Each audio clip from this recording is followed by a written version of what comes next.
far from the shores of Canada, there are still pieces of Canada tucked in the grandest of places.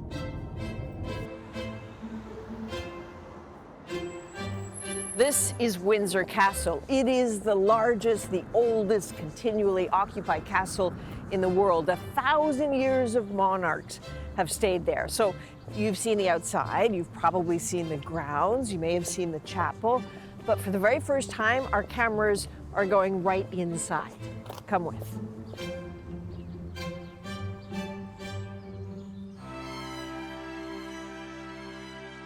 This now is home, where the Queen lives permanently. Access is rare, as this is a working palace, 150 staff caring for time's treasures.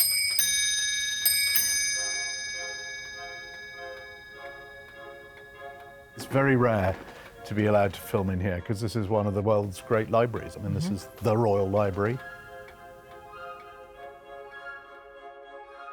Robert Hardman has known and covered the Queen for decades. He knows Windsor well. These are the old Tudor apartments, and it's really a sort of compilation of lots of royal book collections. And not only that, I mean, just below us, on the floor below, I mean, the world's greatest collection of Leonardo da Vinci drawings. Oof. Just here on these shelves, we've got things like a first edition of Jane Austen, which she presented to the Prince Regent.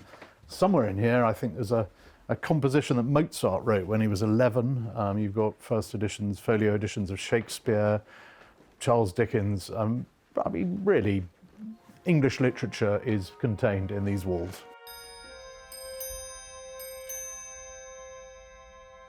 So one of the beauties, I think, of being here and having access to the Royal Photographs Archive is I think we're seeing some pictures that aren't necessarily in wide circulation, shall we say? Certainly. I've never seen these before. This is very exciting. So this is 1951 in Ottawa, I believe. The War Memorial.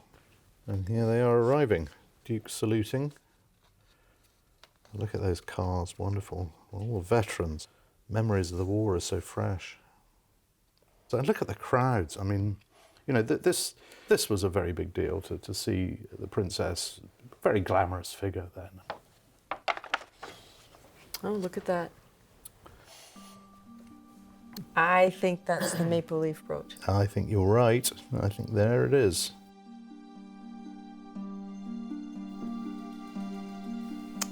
Look at that. So of all the objects and all the stories, why is this one so special?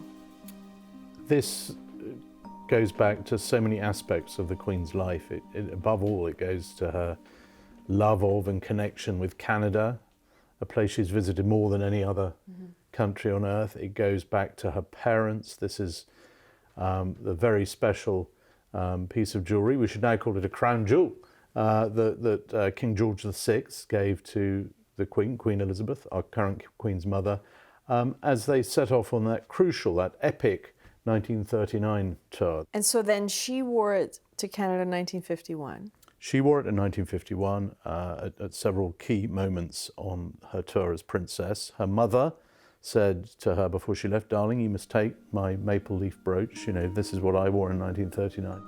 It's underlying that continuity, that sense of one generation linking into another. She's worn it many, many times, obviously, since, and has lent it to younger members of the family on key occasions. So this did not come from a climate-controlled bunker somewhere. Where did this come from? Yep, you won't find this on display at the Tower of London. This is from the Queen's private jewellery collection. It's come from her apartment. She's very kindly, in honour of this programme, allowed us to have a look at it close up. I've never got this close to this piece before. I doubt many people have. Queens and princesses will be wearing that hundreds of years hence. Canada is effectively embedded in the gifts gathered through the years. A 30-metre-high totem pole from British Columbia, horses from the RCMP, a pair of beavers, even a quirky, noisy amphibious car called the Penguin.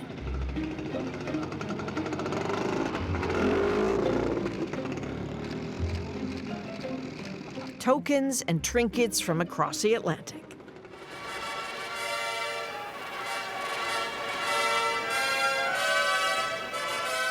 I don't think I ever thought there'd be a hockey puck in the Royal Archives.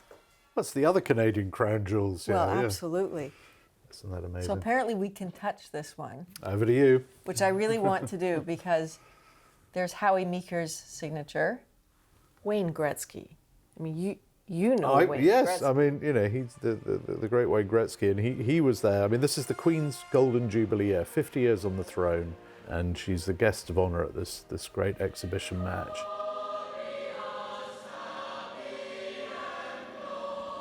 Comes at this moment of huge national pride for Canada to win gold in both the men's and women's. I mean, this great triumph at Salt Lake Olympics.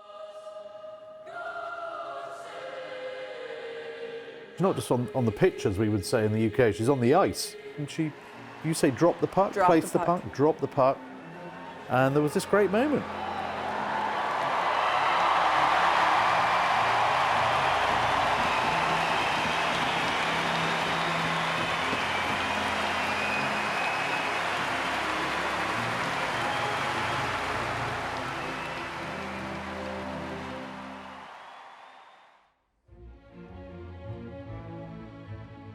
But when the spirit of a moment calls for breaking with the past, when grievances are top of mind, the monarchy and the systems it represents can be a lightning rod. And at any point during the Queen's reign, there's been somewhere that's been saying, maybe it's time to get rid of the monarchy. And in the early part of the reign, it was Canada. The 64 tour, there were riots, police clampdowns. It was a very unsettled tour. People felt that, particularly French-speaking Canadians, felt that they wanted independence, they wanted their own destiny, and nothing kind of symbolised being confined to this confederation more than the crown.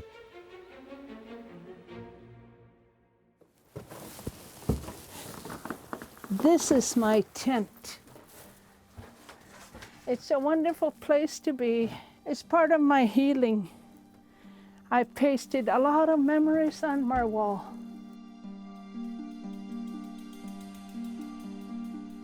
This is Tulugak, my grandmother. I met John Christian when I was in cabinet. This is my kuluk. The fuel we use is seal fat. I don't think the Queen knows that we have marked every piece of the territory with our inuksuks. It's not crown land to us. It's our land. I thank you for welcoming us so warmly here today. Amalu Kuvaso Giti. Manitak Thompson has met the Queen twice in Canada's north, listened as she spoke Inuktitut in 2002, and helped organize an earlier visit in 1994.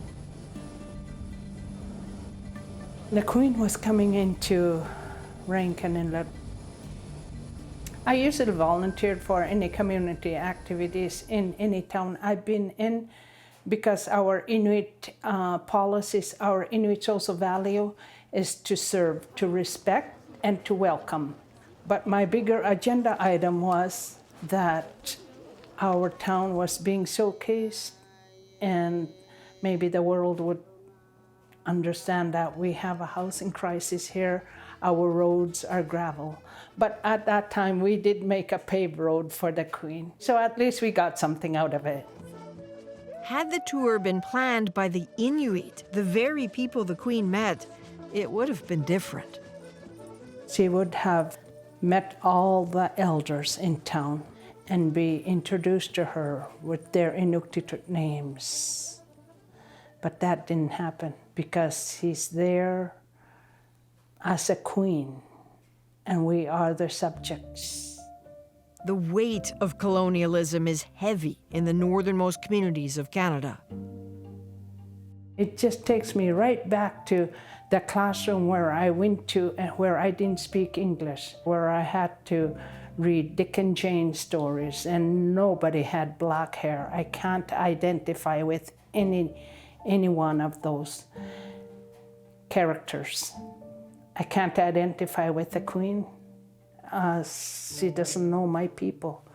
Why should we have her as a queen?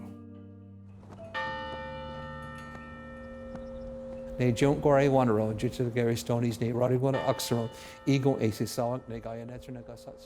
Crown's relationship with Indigenous people in Canada is as varied as the Indigenous communities. It's a gift from King George III in 1798 to honor our people's role as military allies in the American Revolution. The Mohawk fought alongside the Crown in centuries of battles, that aged alliance etched into the walls of a church. For Chief Don Maracle, the Crown is not an abstract idea, but a partner to land agreements that form the basis of his community's rights. Without the help of the Indigenous nations, the Crown would have not survived in North America. And the Crown promised many things to our people to honor our rights. Our treaties are with the Queen. They're not with political parties. And I believe that she expects the governments to do right by the Indigenous people. And a break with the Crown, he maintains, would have consequences.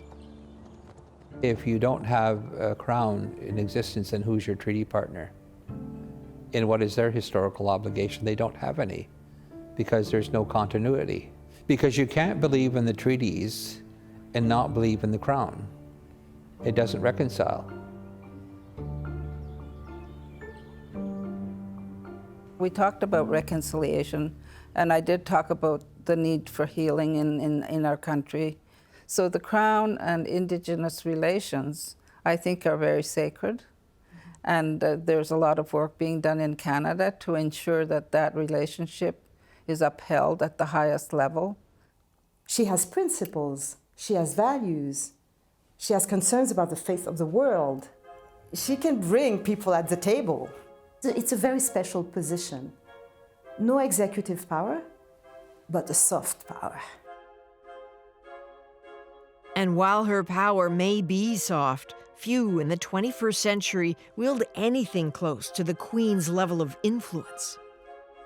That idea of dedication, of strength, of durability. I mean, she's outlasted every political figure in the world. I think she knows that she is very important at this time in history. She told me on our last conversation that she will never abdicate. And I think she told me that thinking that I would tell people in Canada, and I never have. You're the first people I've said it to publicly. And I think the reason she said it was that she means it.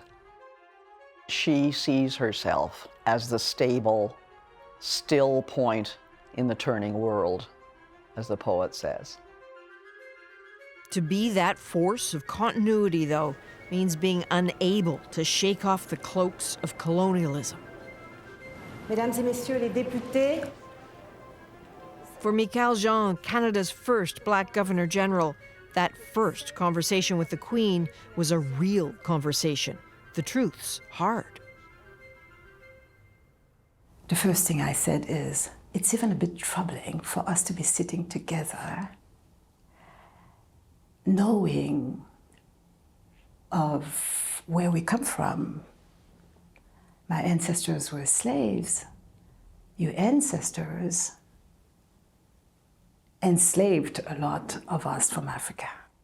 But I said, it gives me hope that, look at us today. We are free. I am free. I'm a free woman. And we're having this conversation. Many of us have thought, and I discussed this with royal courtiers 30 years ago, that the British monarch as head of state of all of these black countries with a very difficult history of slavery, that might not last. Cracks in the realm have appeared, most recently in Barbados. Declare Barbados a parliamentary republic. With a vote to cut ties with the monarchy, and the monarchy responded with an of course. The creation of this republic offers a new beginning. I hope we follow in those footsteps. I'm so proud to see people that have stood up to that story and have said, close the book now.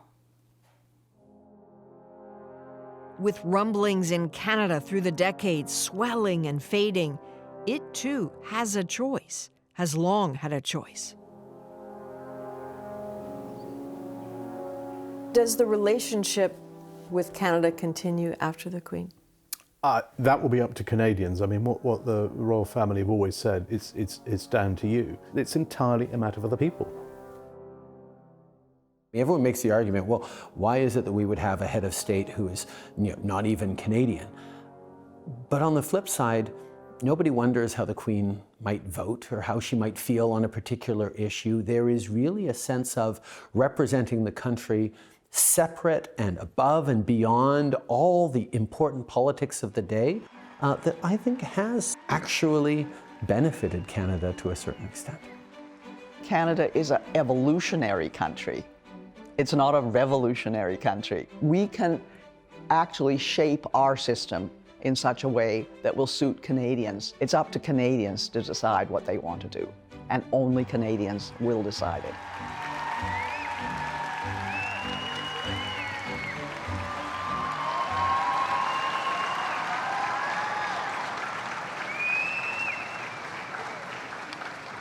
I have been a witness to this country for more than half its history since Confederation. I have watched with enormous admiration how Canada has grown and matured. More than a decade since the Queen's final visit to Canada, she's now in her Platinum Jubilee year. 70 years on the throne. But time alone doesn't describe the extent of service. She has seen history, the whole century, the most deepest moments of turmoil for humanity. She can speak about them. She was my grandmother's queen. She was my mother's queen. She is my queen, and she's our granddaughter's queen. Cast this country's eyes forward, the way ahead could look so very different. It's dollars we need. It's changes we need in our infrastructure. And if the Queen can move that agenda item with the federal government, that would be a queen we need. If there are problems that exist that need to be fixed, you don't throw the baby out with the bathwater. You build on what is good and you correct what isn't. I am honored, humbled, and ready to be Canada's first Indigenous Governor-General. For Canada's current Governor-General, the first Inuk woman to hold the position, this is an opportunity. I have a place where I can work to make some changes from the inside. And do you feel like the Queen is a partner in that this matters to her at this point in her life? Yes, it does matter, yes. And it's clear the Queen matters to those she's met, even in the moments that just fly by. She loves the people. Some of them stand out for hours and hours, sometimes in rain, just to get a glimpse of her.